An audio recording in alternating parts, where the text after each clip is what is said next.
ഞാൻ പറയട്ടെ, കാസർഗോഡ് ജില്ലയിലെ നിങ്ങളെ നാട്ടുകാരനായ ഒരു ചെറുപ്പക്കാരൻ ഇന്നലെ എനിക്ക് വാട്സപ്പിൽ ഒരു കഥയെ വീഡിയോ അയച്ചു തന്നു. ഇനി നാളെ മുതൽ എല്ലാവരും നടപ്പാക്കാൻ നിൽക്കരുത്. വാട്സപ്പിൽ അത്യാവശ്യമില്ലാതെ മെസ്സേജ് ചെയ്യരുത്. ആവശ്യത്തിന് ഉപയോഗിക്കാനുള്ളതാണ്, അത്യാവശ്യത്തിന് ഉപയോഗിക്കാനുള്ളതാണ്. നാട്ടിൽ നടക്കുന്ന സർവ്വ കാര്യങ്ങളും വീഡിയോ എടുത്തിട്ട് എനിക്ക് അയച്ചു തന്ന് ബുദ്ധിമുട്ടിക്കരുത്. ഇടയ്ക്ക് ഞാൻ ഓർമ്മപ്പെടുത്തുകയാണ്. ഒന്നും പറഞ്ഞുകൂടാത്ത കാലമാണ്. അപ്പൊ പറഞ്ഞു വന്നത്, എന്റെ ഒരു സുഹൃത്തായ കാസർഗോഡ് ജില്ലയിലൊരു കൂട്ടുകാരൻ അത് എന്റെ വാട്സപ്പിൽ എനിക്കൊരു വീഡിയോ അയച്ചു തന്നിട്ട് പറഞ്ഞു, കാസർഗോഡ് ജില്ലയിൽ നിങ്ങൾ വയലിന് പോകുമ്പോൾ, കാസർഗോഡ് ജില്ലയിൽ നിങ്ങൾ പ്രസംഗിക്കുമ്പോൾ ഇതിനെതിരെ ശക്തമായി പറയണം കേട്ടോ. ഞാൻ സാധാരണ ആവശ്യമുള്ളത് മാത്രമേ ഓപ്പൺ ചെയ്ത് നോക്കാറുള്ളൂ. ഞാൻ അയാളോട് ചോദിച്ചു, എന്താണ് ഇതിൽ ഓപ്പൺ ചെയ്യാനുള്ളത്? അപ്പൊ അയാൾ എന്നോട് പറഞ്ഞു, പുതിയാപ്പിളനെ കൂട്ടിയിട്ട് കൊണ്ടുപോകുന്ന ഒരു രംഗമാണ്. കണ്ടാൽ മുസ്ലിം അല്ലാത്തവരും വിശ്വാസമുള്ളവരും അല്ലാത്തവരും കണ്ടാൽ ലജ്ജിച്ചു പോകുന്ന വീഡിയോ ആണ്.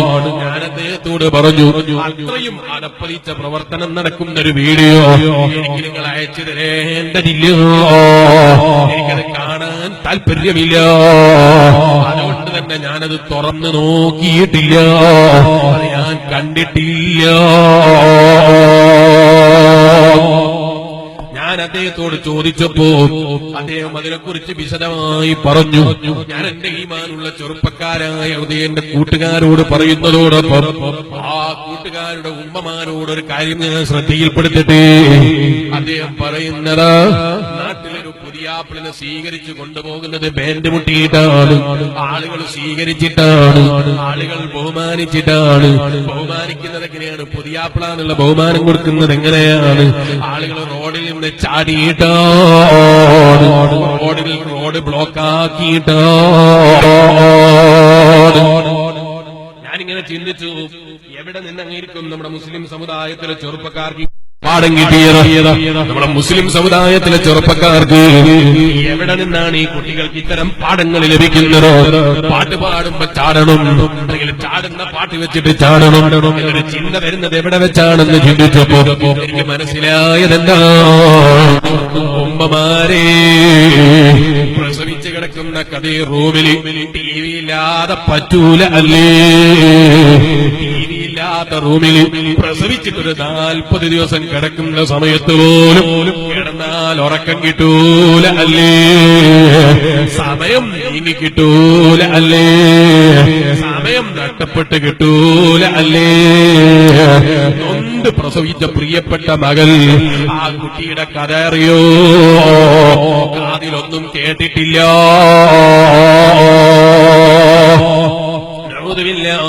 ഇതിനേക്കാൾ അപ്പുറം ഒന്നുകൂടി ഞാൻ പറയാം.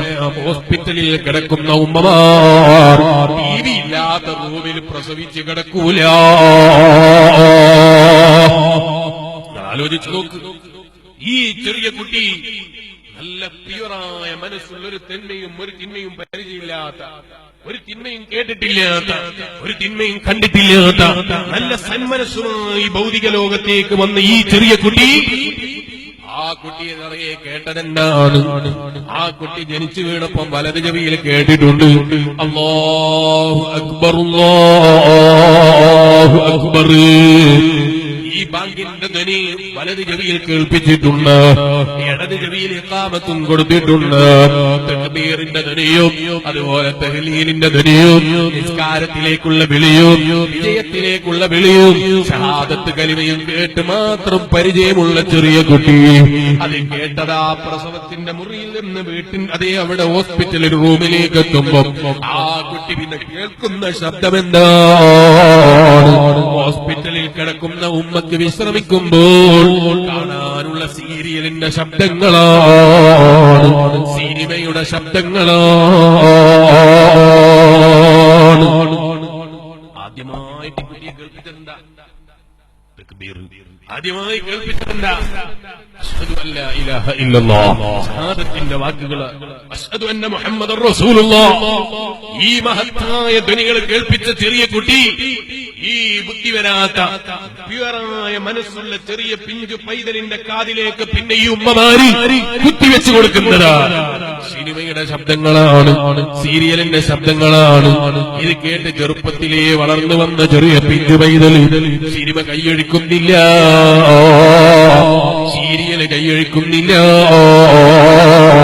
ആദ്യമായി കേൾപ്പിച്ച തക്ബീറിന്റെ ധ്വനിയുടെ കൂടെ അല്ലെങ്കിൽ തക്ബീറിന്റെ ധ്വനി കഴിഞ്ഞിട്ട് പിന്നെ ബഹുമാനത്തോടെ കേൾപ്പിച്ച പാട്ടല്ലേ, ആ പാട്ടിനെ പിന്നെ കൈയൊഴിക്കാൻ പറ്റുമോ? ആ ചെറിയ പിഞ്ചു പൈതല് പാട്ട് കേട്ട് ഹൃദയം ശുദ്ധിയുള്ള ഹൃദയം പിറങ്ങിയ മനസ്സ് ചെറുപ്പത്തിലെ കച്ചറ കൊണ്ട് നിറച്ചു വെച്ച് വളർന്നു വന്നുപോയി. ഇപ്പൊ ചെറുപ്പക്കാരായ കുട്ടികളെ വിളിച്ചിട്ട് മോനെ റോഡിലിറങ്ങി ചാടരുത്, റോഡിലേക്ക് തുള്ളരുത്. എത്ര വലിയ സന്തോഷം വന്നാലും എല്ലാ സന്തോഷങ്ങളും അസ്തമിക്കാൻ ഒരു നിമിഷങ്ങൾ മതി എന്ന് എത്ര മുസ്ലിയാര് വയത് പറഞ്ഞിട്ടും ചില ചെറുപ്പക്കാരെ ചീട്ടിൽ കിടക്കുന്നില്ല, ചിലർക്കതിൽ കിടക്കുന്നില്ല, ചിലർക്കത് ദഹിക്കുന്നില്ല. അതല്ലേ നമ്മുടെ നാട്ടിലെ അവസ്ഥ? എന്തുകൊണ്ടാണ്? ചെറുപ്പത്തിലെ തക്ബീർ കേട്ട് ഭൗതിക ലോകത്തേക്ക് ജനിച്ചു വീണ ഈ ചെറിയ പിഞ്ചു പൈതൽ പിന്നെ ചെറുപ്പ കാലഘട്ടങ്ങളിലെ കേൾക്കുന്നത് അശ്ലീലങ്ങളാണ്. അന്യ പെണ്ണും അന്യ പുരുഷന്മാരും അഭിനയിച്ചുണ്ടാക്കിയ പ്രണയക്കഥകളും അഭിനയിച്ചുണ്ടാക്കിയ എന്തൊക്കെയോ കഥകളും എന്തൊക്കെയോ അഭിനയങ്ങളും ചെറുപ്പത്തിലെ കേട്ടുപഠിച്ച ആ ചെറിയ കുട്ടി ആ ഉമ്മയുടെ മുന്നിൽ ആ ചെറിയ കുട്ടി കാണുകയാണ് ഒരു അന്യ പെണ്ണിന്റെ കൈയും പിടിച്ചൊരാൾ നടക്കുന്ന വീഡിയോ നോക്കിയിട്ട് ഉമ്മ ഇങ്ങനെ ചിരിക്കുക, ഒരു മടിയുമില്ല. അന്യ പെണ്ണിന്റെ കൈയും പിടിച്ച് നടന്നു പോകുന്ന പിക്ചർ കാണുമ്പോ അല്ലെങ്കിൽ അന്യ പെണ്ണിനെ കയ്യിൽ കിട്ടാതെ പ്രണയിച്ച് കരഞ്ഞു തീർത്ത ഏതോ പ്രണയ കാമുകൻ, ആ കാമുകന്റെ കണ്ണുനീര് നോക്കിയിട്ട് ഉളുപ്പില്ലാതെ ലജ്ജയില്ലാതെ നാണമില്ലാതെ പാപ്പമാരും ഉമ്മാമ്മമാരും ഇരുന്നിട്ടാ പ്രണയക്കഥയിൽ നടന്ന എന്തോ ഒരു കഥയിലുള്ള പ്രയാസം നോക്കിയിട്ട് കണ്ണുനീരൊഴുക്കുന്നത് കണ്ട ഈ ചെറിയ പിഞ്ച് പൈതല് മനസ്സിലാക്കി പ്രണയിക്കുന്നവരെ പിന്നാലെ നടക്കളൂ.